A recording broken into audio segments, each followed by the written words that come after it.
Javed Iqbal, serial killer. Javed Iqbal Umar was a Pakistani serial killer and pedestrian who confessed to sexual abuse and murder of 100 boys ranging from age 6 to 16. Iqbal strangled with victims, dismembered the corpses and dissolved them in acid. As a way to conceal the evidence, he was found guilty and sentenced to death, in the same manner that he killed the boys, being strangled first, then cut into 100 pieces in front of his parents of his victims, one piece for each victim, then be dissolved into acid.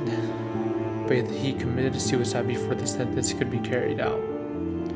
Iqbal was the sixth of 8 children. Of his businessman father, he attended Government Islamia College, Railroad, Lahore as an intermediate student in 1978.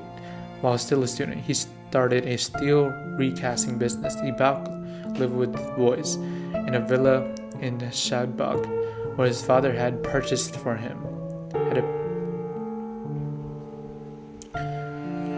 In December 1999, Iqbal sent a letter to police in Lahore newspaper chief, the editor Quar Naheem Hashmi, confessing to the rape and murder of 100 runaway boys, all aged 6 and 18. In the letter, he claimed to have struggled and dismembered the victims, mostly runaways and orphans living on the streets of Lahore, and disposed their bodies using vats, hydrochloric acid. He then dumped the remains in a local river. Inside Iqbal's house, police and reporters found bloodstains on the walls, along with the chain with which Iqbal claimed to have strangled his victims, and photographs of his victims in plastic bags. These items were neatly labeled with handwritten pamphlets. 2 vats of acid with partially dissolved human remains were also left open for the police to find, with a note claiming the bodies in the house deliberately have not disposed so that his authorities would find them. Iqbal confessed in his letter that he planned to drown himself in the Ravi River following his crimes, but after unsuccessfully dragging the river with nets, police launched the largest manhunt in Pakistan history. 4 accomplices, teenage boys who had shared Iqbal's 3-bedroom flat, were arrested in Sowa. Within days, one of them died in police custody, with the post-mortem suggesting that force had been used against him. Allegedly, he jumped out the window. Iqbal's motive for committing his murders was his infuriation at a perceived injustice at the hands of Lahore police, who had arrested him on charges relating to an act of sodomy against a young runaway boy in the 1990s. No charges were brought in relation of his offense. His mother had been forced to watch his decline before suffering a fatal heart attack. He had therefore solved to 100 mothers cry for their sons, as his mother had been forced to do him before their death. Trial. It was a month before Iqbal turned himself in the offices of the Urdu language newspaper Daily Jang on the 1999. He was subconsciously arrested. He stated that he had surrendered to the newspaper because he was feared for his life and concerned that the police would kill him. Iqbal was sentenced to death by hanging. The judge passed a sentence: you were strangled to death in front of the parents whose children you killed, and your body will be cut into 100 pieces and put in acid, the same way you killed the children. Iqbal was found hanged dead in cell before the execution would be carried out, with another accomplice hanged in a nearby cell the same night.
Javed Iqbal, serial killer. Javed Iqbal Umar was a Pakistani serial killer and pederast who confessed to sexual abuse and murder of 100 boys ranging from age 6 to 16. Iqbal strangled the victims, dismembered the corpses, and dissolved them in acid. As a way to conceal the evidence, he was found guilty and sentenced to death, in the same manner that he killed the boys, being strangled first, then cut into 100 pieces in front of his parents of his victims, one piece for each victim, then be dissolved into acid. But he committed suicide before the sentence could be carried out.